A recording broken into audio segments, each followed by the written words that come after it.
Hello friends, my name is Disha. Welcome to this channel Medipedia.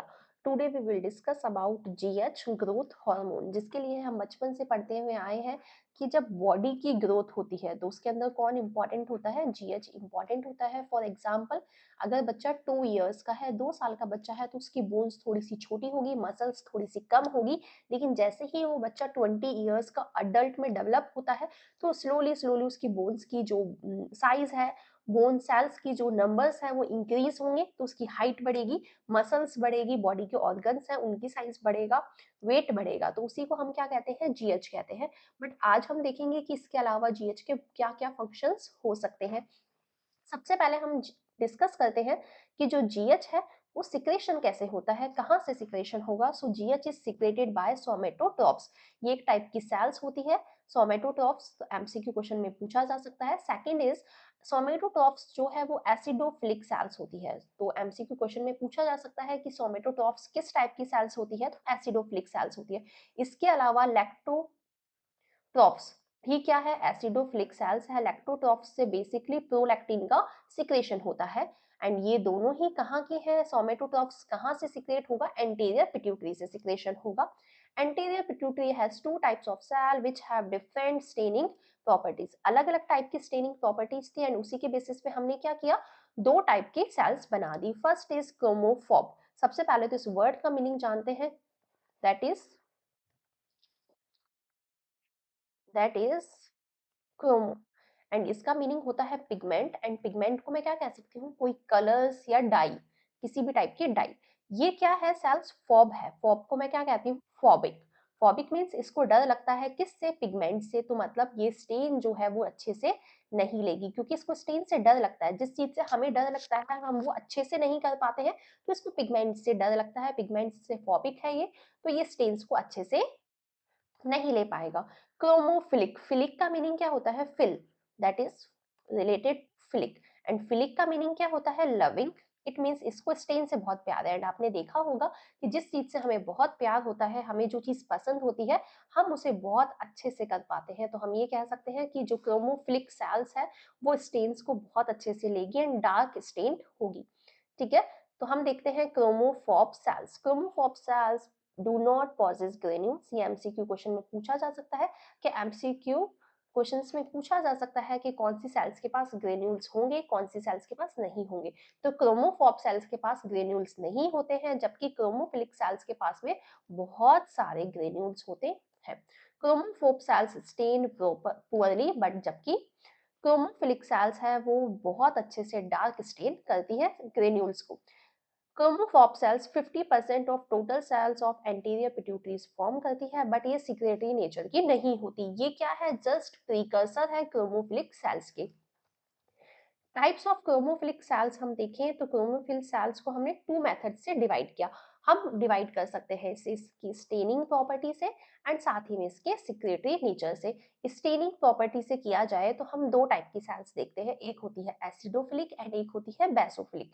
Acidophilic sales को हम alpha cells भी कहते हैं एंड बेसोफिलिक सेल्स को हम बीटा सेल्स भी कहते हैं। तो एसिडोफिलिक ए से हम अल्फा याद कर सकते हैं एंड बेसोफिलिक के बी से हम बीटा सेल्स याद कर सकते हैं। एसिडोफिलिक सेल्स फॉर्म करती है 35% को एंड बेसोफिलिक सेल्स फॉर्म करती है 15% को। नेक्स्ट हम देखेंगे सिक्रेटरी नेचर।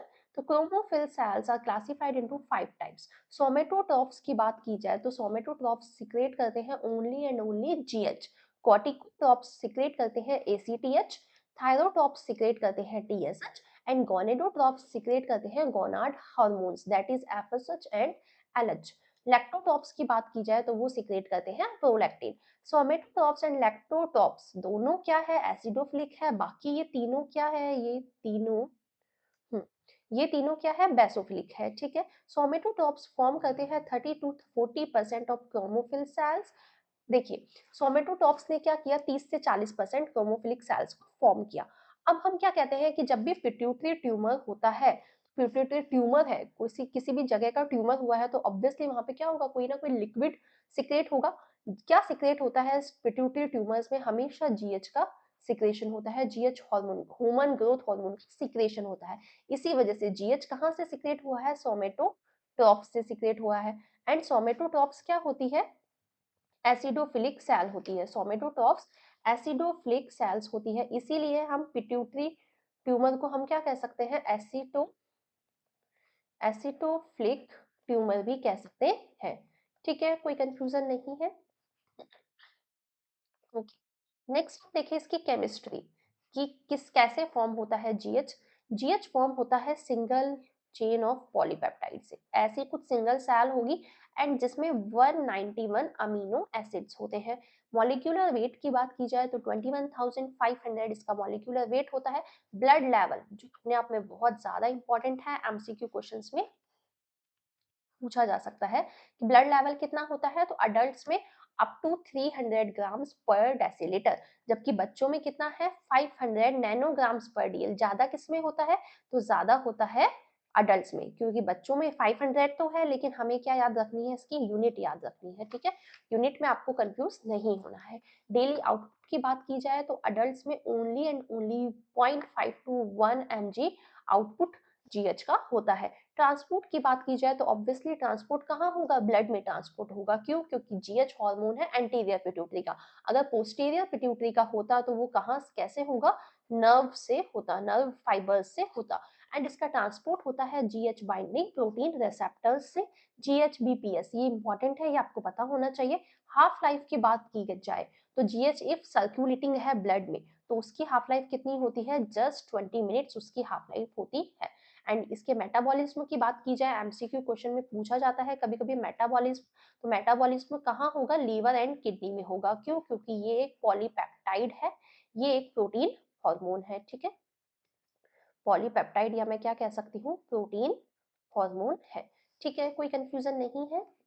ये हमने देख ली इसका मेटाबॉलिज्म। अब हम देखते हैं एक्शंस कि क्या क्या एक्शंस हो सकते हैं। तो फर्स्ट ऑफ ऑल मैं आपको बता दूं कि GH is responsible for the growth of body, जो मैंने आपको आज का टॉपिक स्टार्ट होते ही बताया था। लेकिन क्या होता है, कभी कभी जीएच का सिक्रेशन बहुत ज्यादा हो जाता है। Hyper secretion of GH causes growth of the body. GH का सिक्रेशन ज्यादा होगा तो बॉडी की जो ग्रोथ है वो भी ज्यादा होगी, जिसे हम क्या कहते हैं, गिगेंटिज्म कहते हैं। लेकिन कभी कभी क्या होता है, जीएच का डेफिशिएंसी हो जाती है, जीएच का लेवल बहुत कम हो जाता है बेसिकली बच्चों में, तो उसे हम क्या कहते हैं, स्टंटेड ग्रोथ कहते हैं, बोनापन।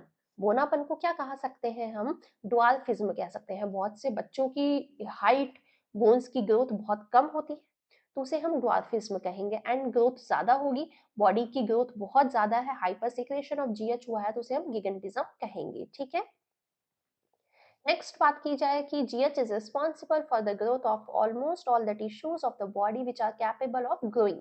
It increases the size and number of cells by mitotic division. जैसा कि मैंने आपको बताया कि जो बच्चा है, बच्चे में क्या होगा, बोन्स की साइज बढ़ेगी एंड साथ ही में क्या होगा, नंबर ऑफ सेल्स भी बढ़ेगा। ओनली बोन्स की साइज नहीं बढ़ती है, मसल्स की साइज, मसल्स की बोन, मसल्स की सेल्स की मायोसाइट्स की साइज बढ़ेगी एंड उनका नंबर्स बढ़ेंगे। बट क्या यही फंक्शन है, तो नहीं, इसके अलावा भी फंक्शंस होते हैं। That is GH also acts on the metabolism of all the three major types of food stuffs in the body such as protein, lipids and carbohydrate.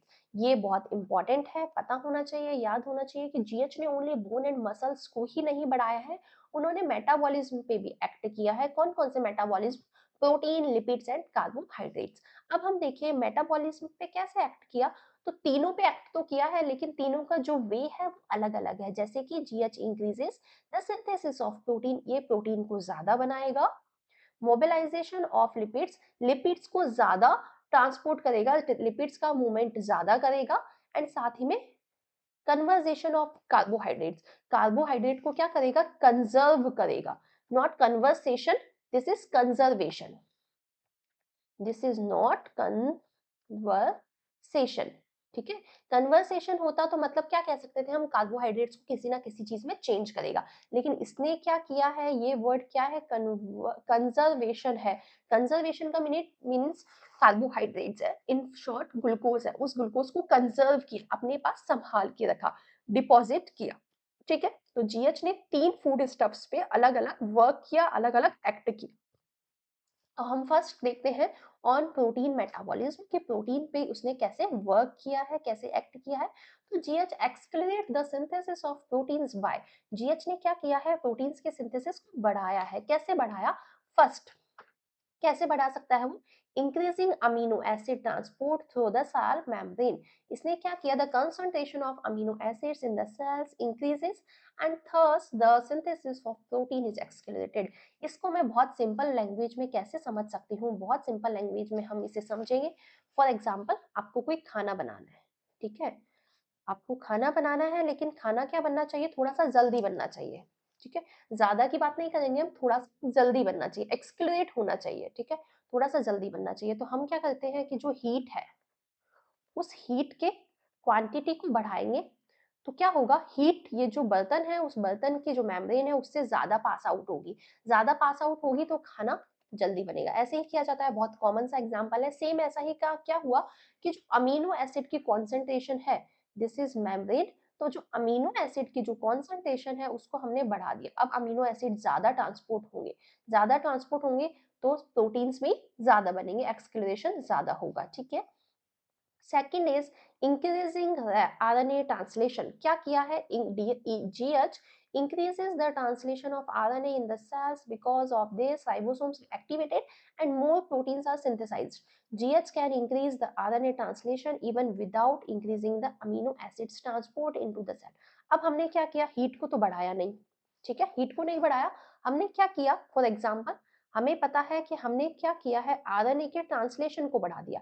And जैसे ही आरएनए के ट्रांसलेशन को बढ़ाया, तो हमें पता है उससे क्या होता है? राइबोसोम का एक्टिवेशन होता है, एंड राइबोसोम से ही तो प्रोटीन का सिंथेसिस होता है।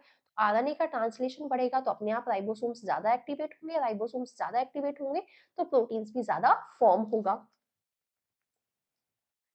नेक्स्ट हम देखने वाले हैं increasing transcription of DNA to RNA.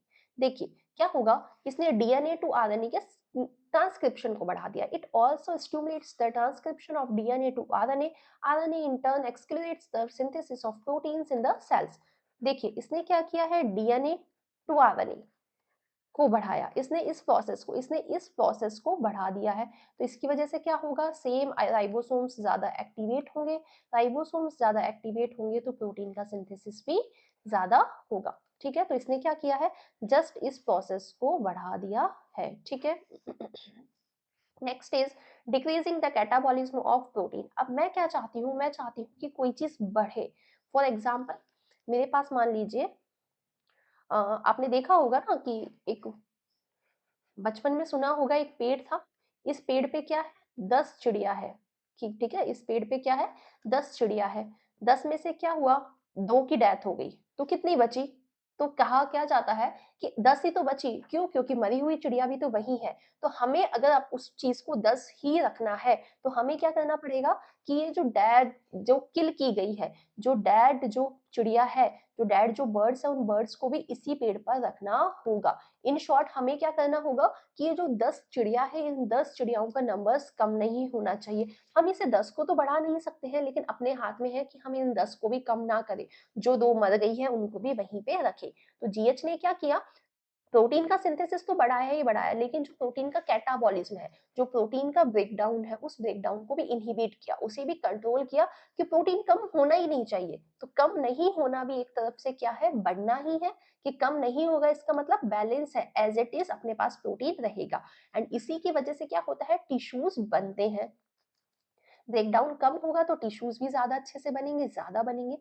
Anabolism of protein indirectly. अब क्या किया जाता है? प्रोटीन्स अमीनो एसिड से तो बनेंगे ही बनेंगे, लेकिन इसने क्या किया? इसने उकसाया, इसने प्रमोट किया किसको?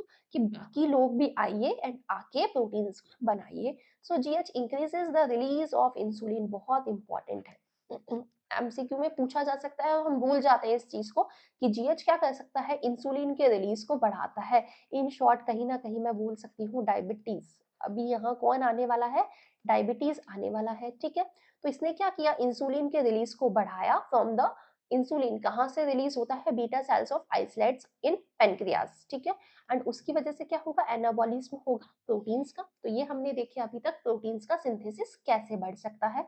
अब हम देखते हैं कि फैट का मेटाबॉलिज्म को मोबिलाइज कैसे करेगा। So GH mobilize fats from the adipose tissue.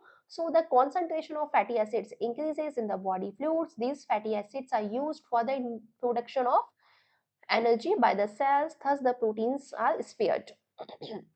देखिए क्या होगा? अपना एक टिश्यू है, इस टिश्यू के पास बहुत ज्यादा एडिपोज टिश्यू, ये एक एडिपोज टिश्यू है, ठीक है। इस एडिपोज टिश्यू से कौन आएगा? फैट आएगा। किस फॉर्म में आएगा? फैट फैटी एसिड्स की फॉर्म में आएगा। एंड ये फैटी एसिड्स का क्या होगा? मेटाबॉलिज्म होगा। एंड मेटाबॉलिज्म होके इससे एनर्जी प्रोड्यूस होगी। तो जीएच ने क्या किया? जीएच ने एडिपोज टिश्यू से फैट को निकाला, ठीक है। एंड फैटी एसिड्स इंक्रीज हो गया है ब्लड में। एंड इस फैटी एसिड्स को आप यूज कर सकते हैं, हम यूटिलाइज कर सकते हैं in the production of energy. During the utilization of fatty acids for the energy production, lot of acetoacetic acid is produced by the liver.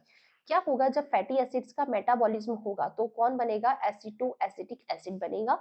एसिटो acetic acid is a ketone bodies. अगर आपको भी पता है कि कौन कौन सी कीटोन बॉडीज होती है तो नीचे कमेंट में बताइए।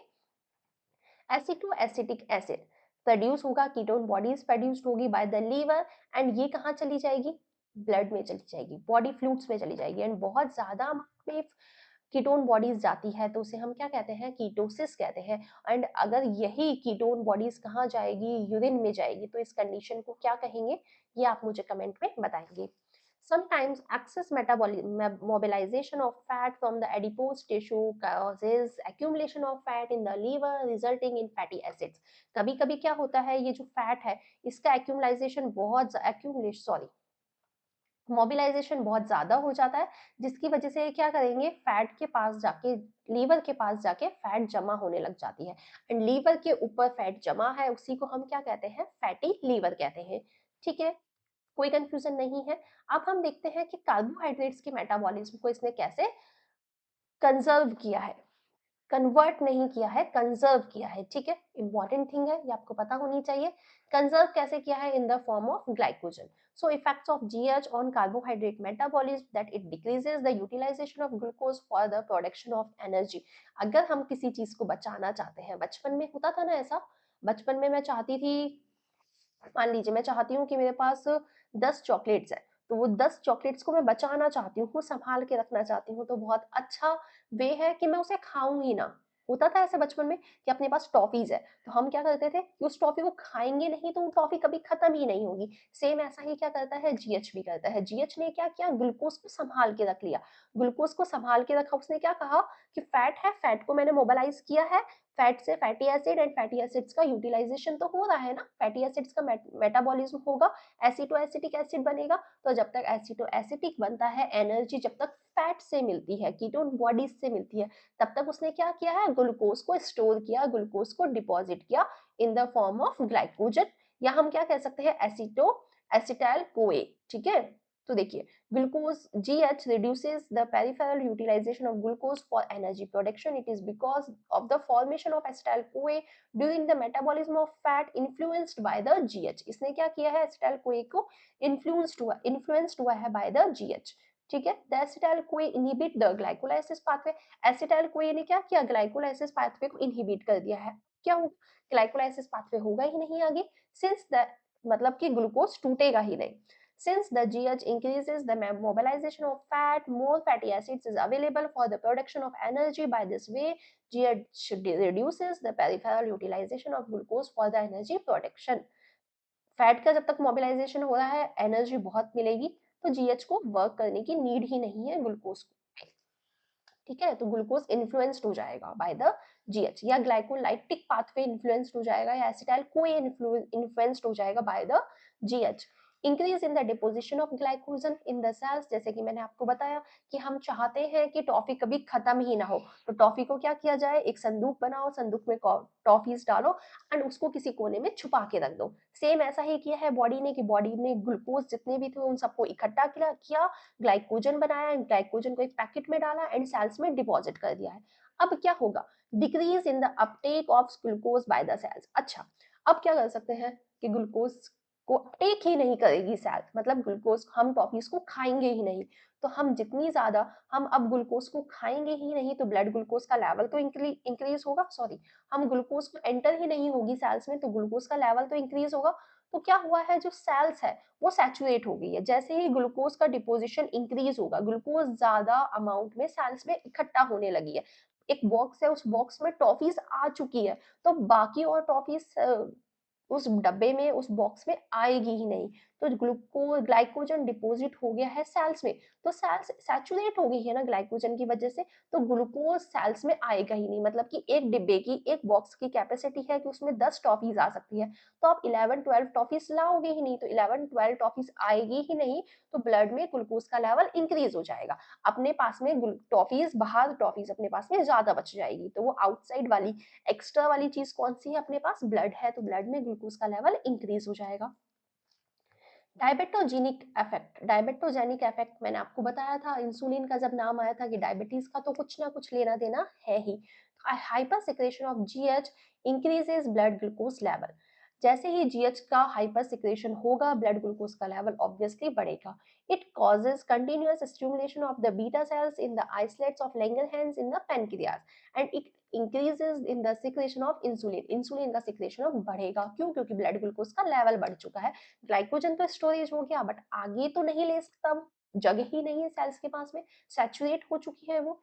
In addition to this, the GH also stimulates beta cells directly and causes secretion of insulin. Because of the excess stimulation, beta cells are burnt out at one stage.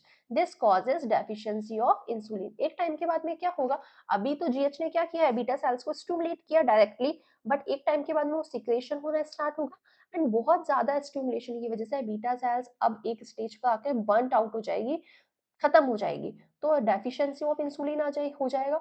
And deficiency of insulin होने को ही हम क्या कहते हैं, diabetes mellitus कहते हैं। Full ब्लॉन diabetes mellitus यहाँ पे आपको देखने के लिए मिलेगा। किसकी वजह से हुआ ये डायबिटीज मेलाइटस? जीएच की वजह से। कीटोसिस किसकी वजह से हुआ? जीएच की वजह से। फैटी लीवर किसकी वजह से हुआ? जीएच की वजह से। ठीक है, तो हम देख सकते हैं जीएच का काम ओनली बॉडी की ग्रोथ को बढ़ाना या कम करना ही नहीं है, बोन्स की ग्रोथ को, मसल्स को बढ़ाना या कम करना ही नहीं है, उसने ये डिजीज भी कॉज की है। कैसे कॉज की है? Bye acting on metabolism. अब हम देखते हैं बोन्स का, जो हम बचपन से पढ़ते आए हैं बोन्स का। तो बोन्स पे कैसे एक्ट करेगा? That the in embryonic stage GH is responsible for the differentiation and development of bone cells. जब एम्ब्रियोनिक स्टेज है, फॉर एग्जाम्पल यहाँ पर क्या बना है, एक जाइगोट बना है। ठीक है, ये क्या है? एक जाइगोट है। जाइगोट से आगे सेल्स डिवाइड होती है, ऐसे ही कुछ डिवाइड होती है। डिवाइड होने के बाद में क्या होता है, जीएच रिस्पॉन्सिबल है for the differentiation and development of the cells. जैसे कि फीमर कौन सी सेल बनेगी, अल्ना कौन सी बनेगी, रेडियस कौन सी बनेगी, फैलेंजेस कैसे बनेंगे, स्कल कैसे बनेगा, तो डिफरेंशिएशन किया जीएच ने, एंड साथ ही में उनका डेवलपमेंट भी किया। हम क्या देखते हैं कि स्टार्टिंग के मंथ्स में क्या होती है, जो बेबी का साइज है वो छोटा होता है, स्लोली स्लोली बड़ा होता है because GH. In later stage GH increases the growth of the skeleton. Obviously जो अपना स्केलेटन है उसके साइज को बढ़ा करेगा। It increases both the length as well as thickness of the bones. जैसे कि मैंने आपको बताया, साइज इंक्रीज होगा, लेंथ भी इंक्रीज होगी, एंड उसकी मोटाई भी इंक्रीज होगी। In bones GH increases synthesis. Bones में क्या करेगा, जीएच ने इंक्रीज किया है synthesis and deposition of proteins by chondrocytes and osteogenic cells. Synthesis and deposition को बढ़ाया, किसके? Chondrocytes and osteocytes, muscles and chondrocytes की, कह सकते हैं हम उनके सिंथेसिस को, उनकी सेल्स के नंबर को या साइज को। ठीक है, multiplication of chondrocytes and osteogenic cells by enhancing the interstitial calcium absorption। हम कहते हैं ना बच्चों को कैल्शियम की नीड ज्यादा है। क्यों है बच्चों को कैल्शियम की नीड? क्योंकि कैल्शियम नहीं लेंगे तो बड़े कैसे होंगे। अब समझ में आया? हॉर्लिक्स, कॉम्प्लान, इनके एड्स में क्यों आता है कैल्शियम? क्योंकि कैल्शियम नहीं लेंगे तो chondrocytes and osteogenic size cells की मल्टीप्लिकेशन नहीं होगा, सिंथेसिस ही नहीं होगा। Formation of new bones by converting chondrocytes into osteogenic sales.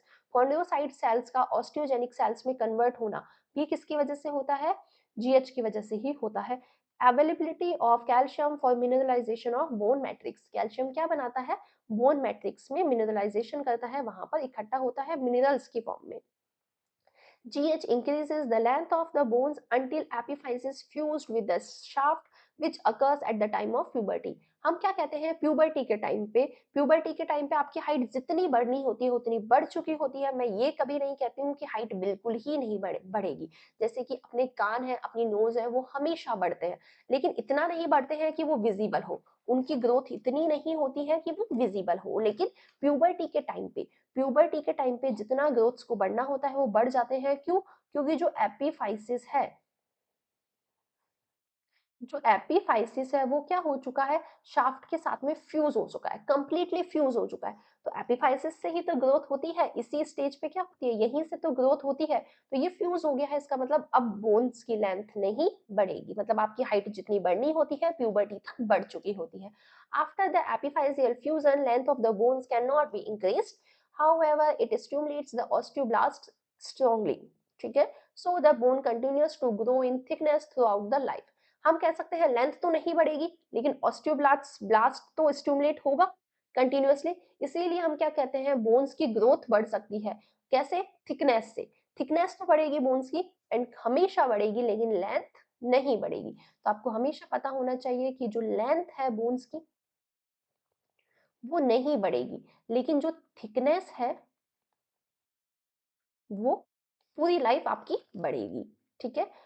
Particularly the membranous bones such as jawbone, this is jawbone and skull bones becomes thicker under the influence of GH। जैसे ही GH का influence होगा, जैसे ही GH ज्यादा होगा, jawbone and skull bones हमेशा thick होगी, ठीक है। Hyper secretion of GH before the fusion of epiphysis with the shaft of the long bones causes enormous growth of the skeleton, leading a condition called GH गिग्नेटिज्म, ठीक है। गिगेंटिज्म क्या होती है, एक डिजीज होती है कि फ्यूजन होता, प्यूबर्टी आती है उससे पहले ही हम देखते हैं कि कुछ लोग बहुत लंबे हो जाते हैं, तो वो किसकी वजह से हुआ कि फ्यूजन से पहले ही जीएच का सिक्रेशन बहुत ज्यादा हो गया है, that is gigantism. Hyper secretion of GH after the fusion of epiphysis with the shaft of the bones leads to a condition that is acromegaly। अब एक्रोमेगाली एंड गिग्नेटिज्म में एक बहुत मेजर डिफरेंस होता है कि गिगेंटिज्म में जीएच का सिक्रेशन प्यूबर्टी से पहले होता है, फ्यूजन ऑफ एपिफाइसिस से पहले होता है, मतलब कि एपिफाइसिस बोन्स के एपिफाइसिस पे जब फ्यूजन होगा उससे पहले हाइपर सिक्रेशन हुआ है। एक्रोमेगाली पे क्या होता है, एक्रोमेगाली एक ऐसी डिजीज है, ऐसा डिसऑर्डर है जो कब होगा कि प्यूबर्टी जा चुकी है, फ्यूजन ऑफ एपिफाइसिस हो चुका है, शाफ्ट के साथ में बोन एक हो चुकी है, अब उसमें हम शाफ्ट एंड एपिफाइसिस को डिफरेंशिएट नहीं कर सकते हैं। उसके बाद में जीएच का हाइपर सिक्रेशन हुआ है, जीएच का बहुत ज्यादा सिक्रेशन हुआ है, जिसकी वजह से एक डिजीज कॉज होती है, दैट इज एक्रोमेगाली, जो हम डिसऑर्डर्स में बहुत अच्छे से पढ़ेंगे। नेक्स्ट हम देखते हैं रेगुलेशन ऑफ जीएच सिक्रेशन। अब ये जीएच का जो सिक्रेशन हुआ है उसको कोई ना कोई तो कंट्रोल कर सकता है, तो कौन करता है वो हम देखते हैं, that is GH secretion is altered by the various factors, however hypothalamus and feedback mechanism play an important role. MCQ question में पूछा जा सकता है कि कौन कौन रेगुलेट कर सकता है, तो ये दोनों। फीडबैक कौन सा होता है, नेगेटिव या पॉजिटिव, ये भी आपको पता होना चाहिए। सो जीएच इज स्टिमुलेटेड, जीएच ज्यादा होगा, जीएच का सिक्रेशन ज्यादा होगा by hypoglycemia, fasting, starvation, exercise, stress and trauma, initial step of stage of sleep। Starting की जो स्लीप होती है ना, हम जब सोते हैं तो क्या होता है, जीएच का सिक्रेशन बढ़ता है, लेकिन जीएच का सिक्रेशन कम हो जाता है लेटर स्टेज ऑफ स्लीप में, ठीक है। हाइपरग्लाइसेमिया भी कम होता है एंड जब फैटी एसिड्स ब्लड में ज्यादा होते हैं तो भी जीएच का सिक्रेशन कम होता है। अब हाइपोथैलेमस ने क्या किया है ऐसा जिसकी वजह से कंट्रोल हो जाएगा, क्या किया है, तो hypothalamus regulates GH secretion by three hormones. इसके पास तीन हॉर्मोन्स होते हैं, पहला होता है जीएचआरएच, GH growth hormone releasing hormone, it increases the GH secretion by stimulating the somatotrophs of anterior pituitary। जैसे ही somatotrophs एक्टिवेट होगी तो उसने स्टिमुलेट किया जीएच के सिक्रेशन को, जैसा कि वो करती है। somatotrophs का काम ही क्या है, सिक्रेशन ऑफ जीएच। तो जीएच निकलता जाएगा, जीएच जैसे एंटीरियर पिट्यूटरी के पास से जाता जाएगा ऑर्गन्स के पास में, टारगेट टिश्यू के पास में, तो जीएच का रेगुलेशन हो जाएगा। Second is GH releasing polypeptides. ये पॉलीपेप्टाइड्स क्या करते हैं, जीएचआरएच को बढ़ा देते हैं, मतलब कि ये वाला जो हार्मोन है ना, ये वाला जो हार्मोन, इसको बढ़ा देंगे, मतलब कि जल्दी जल्दी जाओ, जीएच कहाँ से, hypothalamus and GH from pituitary gland से जल्दी जल्दी आप जाइए टारगेट टिश्यू के पास, तो उससे भी क्या होगा, जीएच का रेगुलेशन होगा। जीएच इनहिबिटिंग हार्मोन, अब इसने तो सोमेटोस्टेटिन है, सोमेटोस्टेटिन ने तो किया ही क्या है कि जीएच के सिक्रेशन को कम करेगा, तो अपने आप ही वो रेगुलेट हो जाएगा। Somatostatin is also secreted by the delta sales of islets of Langerhans. ये बहुत इंपॉर्टेंट है, एमसीक्यू में पूछा जा सकता है कि जीएच के सिक्रेशन को, सोमेटोस्टेटिन को कौन कौन सिक्रेट कर सकता है, एंड सोमेटोस्टेटिन क्या है, जीएच को इनहिबिट करने वाली सेल्स या हार्मोन, ठीक है। Not cells, this is a hormone। These three hormones are transported from the hypothalamus to anterior pituitary by hypothalamo-hypophyseal portal blood vessels, जो हम लास्ट वीडियो में इसका डायग्राम बहुत अच्छे से देख चुके हैं। फीडबैक कंट्रोल को हम देखेंगे अभी कि फीडबैक कैसे होगा। तो कैसे होगा, नेगेटिव फीडबैक कंट्रोल आपको यहाँ पर दिया जाएगा। नेगेटिव फीडबैक कंट्रोल से जीएच का सिक्रेशन कंट्रोल हो सकता है, ठीक है। हाइपोथैलेमस रिलीज जीएचआरएच जीएचआरपी, मतलब releasing hormone and releasing polypeptide which is turn promote the release of GH from anterior pituitary। जिन्होंने क्या किया, बाहर फेंका किसको, जीएच को, तो जीएच एक्ट करेगा अलग अलग टिश्यूज पे एंड वो एक्टिवेट्स होंगे। It also activates the liver cells to secrete somatomedin C. ये क्या कर सकता है, सोमेटोमेडिन सी को भी एक्टिव सीक्रेट कर सकता है, जो कहाँ से एक्टिवेट होगी, लीवर से एक्टिवेट होगी। लीवर को किसने एक्टिवेट किया है, जीएच ने एक्टिवेट किया है। Now the somatomedin C increases the release of GHIH, जो इनहिबिटिंग हार्मोन था उसको रिलीज करती है, ठीक है।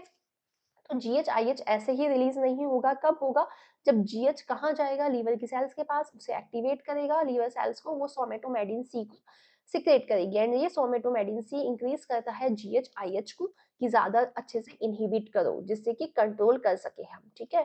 किसी चीज को दबाना, सप्रेस करना भी तो कंट्रोल होता है। तो GHIH in turn inhibits the release of GH from pituitary. Somatomedin also inhibit the release of GHRP from the hypothalamus. ये पॉलीपेप्टाइड्स को भी इनहिबिट करता है। It acts on the pituitary directly and inhibits the secretion of GH. GH inhibits its own secretion by stimulating the release of GHIH from hypothalamus and इसी को हम क्या कहते हैं, short loop feedback control कहते हैं। Similarly, GHRH inhibits its own release by short loop feedback short loop feedback control whenever the blood level of GH is decreases. GHRH is secreted from the hypothalamus. तो obviously GHRH क्या होगा, secrete होगा जैसे ही GH का increase, GH decrease होगा, ठीक है, क्योंकि इसका तो काम ही क्या है, रिलीज करना, किसको, GH को। It in turn causes the secretion of GH from pituitary। अब यहाँ पर हम क्या देखते हैं, ये ग्रेलिन, ये बहुत इंपॉर्टेंट है। ग्रेलिन क्या, इसका क्या काम है जीएच के सिक्रेशन में, तो ये एक पॉलीपेप्टाइड हार्मोन होता है जो epithelial cells of fundus of stomach से आएगा। कहाँ से, epithelial cells of the fundus of stomach, important है, आपको पता होना चाहिए, ठीक है। It is also produced in the smaller quantity in the hypothalamus, pituitary, kidney and placenta. इसने क्या किया है, इसने प्रमोट किया है जीएच की सिक्रेशन को बाय स्टिमुलेटिंग सोमेटोट्रॉप्स डायरेक्टली। इसने सोमेटोट्रॉप्स को, सोमेटोट्रॉप्स जैसे ही स्टिमुलेट हुए हैं तो क्या होगा, ग्रेलिन भी थोड़ा थोड़ा सा प्रोड्यूस होगा, कहाँ से, हाइपोथैलेमस एंड पिट्यूटरी से, बट बहुत ज्यादा अमाउंट में कहाँ से सिक्रेट होता है, ये कहाँ सिंथेसाइज होता है, एपिथेलियल सेल्स, कहाँ पे, स्टमक के जो फंडस वाला पार्ट है वहां से, ठीक है। देखिए हम यहाँ पे इसका कंट्रोल पढ़ लेते हैं। क्या होगा, जब भी हाइपोग्लाइसेमिया वाली कंडीशन है, फास्टिंग, स्टारवेशन, एक्सरसाइज, स्ट्रेस या ट्रोमा है, तो वो हाइपोथैलेमस के पास जाएगा, ऑब्वियसली ब्रेन है, हाइपोथैलेमस के पास जाएगा, वहां से जीएचआईएच इनहिबिटर्स, जीएचआरएच स्टिमुलेट्स एंड जीएचआरपी स्टिमुलेट्स, जो कि मैंने आपको तीन हॉर्मोन्स बताए, वो तीनों सिक्रेट होंगे, एंटीरियर पिट्यूटरी के पास जाएंगे। एंटीरियर पिट्यूटरी ने जीएच को सिक्रेट किया, जीएच कहाँ गया, लीवर के पास, एंड लीवर से जीएच कहाँ आ सकता है, जीएचआईएच को भी इनहिबिट कर सकता है बाय द सोमेटोमेडिन सी, ठीक है। अदर टिश्यूज के पास जा सकता है एंड वहां से सोमेटोमेडिलिन किस पे एक्ट कर सकता है, बाकी के टिश्यूज पे भी एक्ट कर सकता है। तो आई होप आपको जीएच समझ में आया होगा। जीएच को हमने बहुत अच्छे से डिस्कस किया है। अब जीएच पर कोई भी एमसीक्यू आता है तो वो मिस नहीं होगा। आई होप आपको क्लास अच्छी लगी होगी। क्लास अच्छी लगी हो तो क्लास को लाइक कीजिए, अपने फ्रेंड्स को ज्यादा से ज्यादा शेयर कीजिए एंड चैनल को अभी तक सब्सक्राइब नहीं किया है तो चैनल को सब्सक्राइब कीजिए, क्योंकि यहाँ आपको मिलने वाला है कंप्लीटली फ्री क्लासेस एंड वो सभी टॉपिक्स पे बनेगी, जितने भी मेडिकल से रिलेटेड जितने भी टॉपिक्स हैं उन सभी पे आपको यहाँ इस प्लेटफॉर्म पे, इस चैनल पे क्लासेस अवेलेबल होगी। Thank you so much.